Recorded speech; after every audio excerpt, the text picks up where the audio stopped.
Right guys, so we're just going to take a look at this lens in terms of distortion. I want to see if we've got any barrel distortion, pincushion distortion, vignetting on this lens, and I'll have a look at how it performs on a brick wall as well to see if we're getting good lines in terms of distortion. And then obviously we'll look at the Sigma one, and the Sigma Contemporary, and we'll check that out as well. But for now, let's just have a look at what distortion we get from this lens, and I also want to see how it performs in terms of flaring against the sun. So let's have a look at that, and we'll continue with the reviews. Thank you. Hello everyone, we're doing a lens flare test on the Tamron 150-600 G2. We're at 150mm. I'm just going to test the flaring capabilities of this lens. So we're just going to bring the lens up to the sun and have a look and see if we're getting any flaring going off. I don't see any major flaring, so it looks alright. So let's try this at 300mm next. Right, 300mm, let's see how the flaring does. Bring it up to the sun again. Again, it looks alright. Don't see any major issues with flaring. The optics seem very good. Okay, let's try the same test at 600mm. We just need to bring it up to the sun. See how the flaring is doing. It's not too bad. You can see better in the video than I can, but let me know in the comments what you think about these two lenses. But flaring on both lenses seems to be well controlled. Hello everyone, so we're looking at the Tamron SP 150-600mm F5-6.3 DI/VC USD G2 lens. We're trying to determine distortion in this video and have a look at what's happening with this lens in regards to barrel distortion and pincushion distortion. So we're going to go through various focal lengths. So we're going to be looking at 150mm, 300mm, 400mm, 500mm and 600mm, and we want to try and determine how the lens performs and what results it's given us. So first of all, we're looking at 150mm, and my thoughts are going to be quite subjective. You may have a different point of view, but looking at the image that's been represented, while it looks quite good, I can see that obviously the corners are a bit on the softer side, but it looks quite sharp in the corners, if I'm honest with you. F6.3. This is on the EOS R full frame camera, so it's a full frame camera that we're looking at the images with. So this is F6.3. Let's see if we've noticed any difference, but I do think there's a tiny bit of barrel distortion at 150mm. So let's look at F8. Slight improvement in the corners, and it just gives us good contrast, but like I said, I do feel like there is a bit of barrel distortion, but not a lot. F16, it does improve the corners slightly, but not by much. Gives us good contrast, and obviously you can see the distortion there for yourself. So let's look at 300mm. So obviously it's quite a way in, 300mm. To my eye, we seem to have a straightening of the distortion here, and I don't think there's any distortion there that can be detected, and I'm not seeing any pincushion distortion. So we're getting a good result. F6.3, everything looks reasonably sharp. I don't see any major problems there. Sharpness looks good. So let's have a look at F8, 300mm. Remember, there is some vignetting going off with this lens. We will address that shortly. So again, looking at this, it looks well represented at F8. Looks good contrast again, no major problems. I don't see anything wrong here. Let's have a look at F16. Again, no major problems. The corners seem to be a lot sharper than there was, so it looks good. Again, no distortion that I can detect. So I'll look at 400mm. 400mm, I think there might be a tiny amount of pincushion distortion, but it's very minor, if any at all. Just to my eye, there seems to be a tiny bit, but I think there might only be 1% there, very little. At f6.3 looks reasonable, no major problems with any sort of softening. I think there's a bit of softening in the corners, but not much, but that's to be expected with f6.3. So have a look at f8, brightens up the image a bit. Obviously we do have some vignetting going off, but it certainly does improve sharpness in the corners at f8. So let's just go to f16. Minor improvement in terms of corner sharpness. It seems reasonable, but again, I'm not totally impressed with the Tamron's corners versus the Sigma. I do think the Sigma is a tiny bit sharper in the corners, but it looks quite reasonable, that image does. So let's have a look at 500mm. So this is at 6.3. Pincushion distortion, there's a tiny bit, but I don't see anything there that would concern you in regards to image quality. Corners look well represented. They do seem to be a bit dark in the corners, but it's up to you to make your mind up, obviously. So look at f8. The corners are brightened up significantly, so again we are still having vignetting issues, but I will address that in a separate segment. But looking at the image contrast, looks well contrast. I do think the corners do look a bit soft, if I'm honest with you still, so I don't think we're getting a vast improvement there. F16, the corners have brightened up a bit, so sharpness has improved in the corners by going down to f16 on full frame. Let's have a look at 600mm at 6.3. So that's f6.3, looks reasonable. Corners do not look greatly sharp, but the centre looks quite good. But going back to 500mm at f8, does seem to be a tiny bit sharper than the 6.3 in the centre. Go back to 6.3 on 600mm. That's the result that we've got. Let's have a look at f8. It's brightened up again. I don't see any sort of improvement in sharpness in the centre at all. It just seems brighter overall because of the vignetting that's going off. Sharpness in the corners is okay. I won't say it's too sharp in the corners. f16 at 600mm, we've gained a bit of sharpness in the corners and a little bit in the centre. So that's just a brief look at the various focal lengths, trying to determine some sort of distortions regarding barrel distortion and pincushion distortion. I think this lens suffers more from barrel distortion at the lower end of the focal length, but when it gets to the top end, I think there's very little pincushion distortion. I think there's a tiny bit at 600mm, maybe 2 or 3%, but you're not going to notice it really. And I think there's virtually none at 300 and 400mm at all. So that's the distortion we've been looking at. Just wanted to go through it briefly so you can get an idea on how it performs on straight bricks, because bricks is a good idea because normally they're quite straight. So thank you for looking at this. Let's have a look at vignetting next.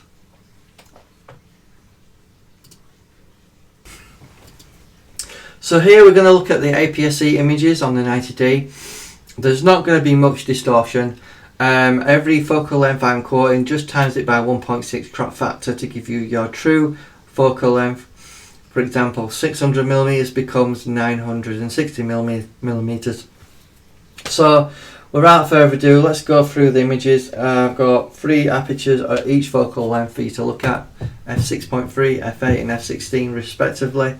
In terms of distortion, such as barrow distortion and pincushion distortion, we're not going to see much of that because we're magnifying the centre of the lens. All I can really say to you is that there is minor barrow distortion at 150, it levels itself out at 300, and then we get a tiny bit of pincushion distortion coming in at 500 and 600mm, but it's very minor, hardly noticeable. So let's just have a look at f6.3 at 150, and then let's have a look at f8. Remember, there is a bit of vignetting going off. I will address that in a separate segment because I want to have a look at some white wallpaper. We can have a look at that in that video, but for the time being, let's just focus on what we're doing here. So let's have a look at f16 at 150. There's a bit of sharpness in the corners, it's improved but not much. So let's have a look at 300mm at f6.3, and let's have a look at f8. Tiny improvement in the corners, but very minor. Let's have a look at f16. I don't see any difference really. 300mm, sorry, I mean 400mm. So that's at f6.3. It's not too sharp, if I'm honest with you. Even in the centre it's not that sharp, so I would certainly recommend that you keep to full frame. The corners look a bit soft as well, so let's have a look at f8. There's minor improvement in the corners, but centre sharpness seems to be the same. Let's have a look at f16. I don't see any improvement really. If anything, I think the corners got a bit softer. Right, let's have a look at 500 at f6.3. Again, the corners don't look too sharp and the centre isn't that sharp either. So let's have a look at f8, see if we have any improvement. I don't see any improvement really, apart from maybe the corners got a tiny bit sharper, but it's almost none. So you know, stopping this lens down ain't going to help you improve on sharpness on APS-C. It may do, I think it is a lot better on full frame, but APS-C I won't even bother. So f16 at 500mm. Again, I don't see any improvement. Sharpness in the corners are not improved either. So let's have a look at 600mm. That's f6.3. So that's 6.3. I do think the lens does improve at 600 versus 500, but make your own mind up on that. Corners are not too sharp. See if f8 improves anything. A tiny bit, but hardly noticeable. So that's f6.3 at 600. That's f8. And then we'll just have a look at f16 at 600. I think the corners sharpen up a tiny bit, but I'm really splitting hairs here, guys. There's very little difference between having it on f6.3 and f8. So those are people out there have said it's not a sharp lens at f6.3. It's actually, it is. It's when you try stopping it down to f8, there's hardly any difference. If any at all, especially on APS-C. So that's just a quick example of distortion, but again, like I said, my assessment of distortion on the APS-C in particular is we get a tiny bit at 150, levels itself out at 300, and there's minor amounts on 500 and 600mm. There's a tiny bit more on full frame versus APS-C, but it's so minor you probably won't notice it in real world examples. So that's that segment. So thank you for watching. Right, here we're just going to whiz through the vignetting example we got here. The main light source is actually on the left side here, so it may seem a bit dark on the other side, but that's because we're just using one light source. So I'm just going to whiz through the focal lengths. This is on the EOS R full frame. So we're going to look at the focal lengths and just whiz through basically the examples. There's not much to say that there is vignetting on this lens, so you just need to be aware of that. Normally stopping down gets rid of that vignetting. You can use Photoshop or Lightroom correction, and I believe you can also do it in camera as well. So without further ado, let's have a look at the vignetting and see how it affects the image. So 150mm at f5, next one is at 5.6, then the next one is f6.3, then the next one is at f8, and finally f16 at 150mm. So let's have a look at 300. This is at 5.6. Let's have a look at f6.3. Then we have f8. Then we have f16. Then we have 500mm. We've just done 300 at f6.3. Then we have f8. Then we have f16. So let's just have a look at 600mm. So we're looking at f6.3. Then we look at f8.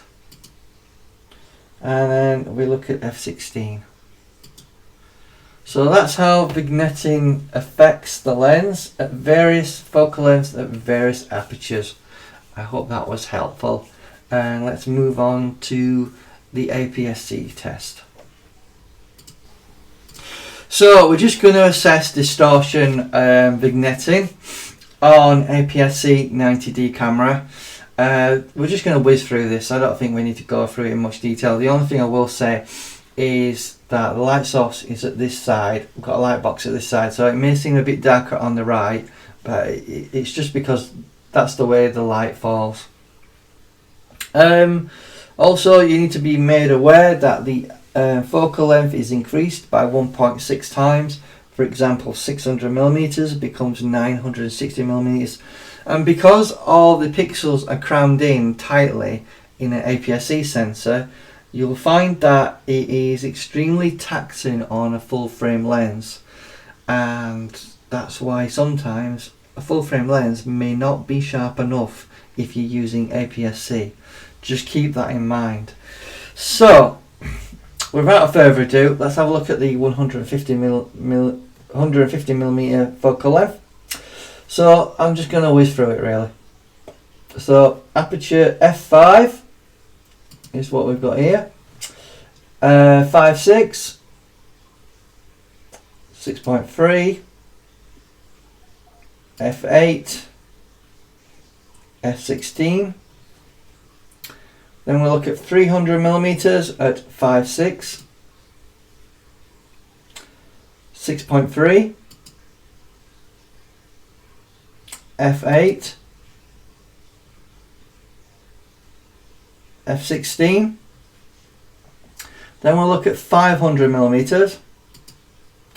This is at 6.3, f8, f16. Then we'll look at 600mm. We are at f6.3, f8, and then finally f16. So there's the results. While I've got you here, as I've mentioned previously, where I feel when we increase the aperture, make the aperture smaller, like f16. Obviously I've done a recent image quality test, but I think when we come down in terms of aperture, we're introducing diffraction, and I just wanted to show you the difference here. So we look at this at f8 at 600mm. It looks reasonably okay. Even 6.3 looks a bit sharper if I'm honest with you. So we come to f8 it just seemed to soften slightly. So if we have a look at F16, and you can tell it's got a lot more blurrier. So I think on APS-C it is prone to diffraction quite a lot, and that tends to be softness in your image. So I hope this was helpful, you know, going through the distortion of the Tamron 150-600 SP 150-600mm F5-6.3 DI-VC USD G2. We will be looking at the Sigma Contemporary shortly, but I hope this was informative, and I hope you learned something in this video. Again, please subscribe to the channel and like the video. It helps the algorithm. It helps this video get out there in the YouTube world and helps people find it. So I hope you learned something, and have a nice day.